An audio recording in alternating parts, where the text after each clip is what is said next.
Hello and welcome back to eHired. In this module, we're going to discuss how a school administrator can add a certificate to a school's control panel.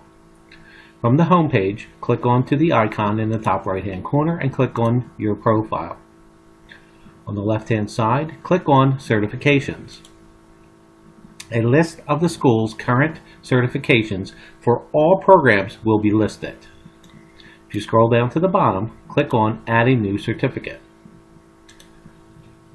We just added a registered medical assistant program to the school's catalog. So we want to add a new certification for registered medical assistant. And just click Add.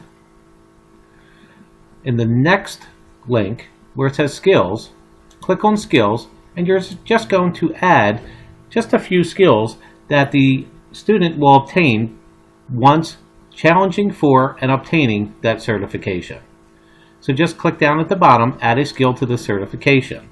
And under Registered Medical Assistant, we're going to do Medical Terminology. And hit Save.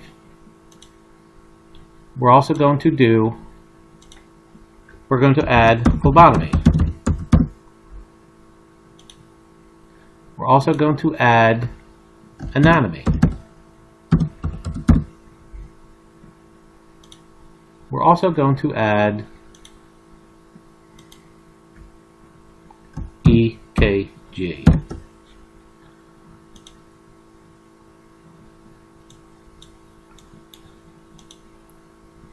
Hit Saved. Save changes, and the certification is added.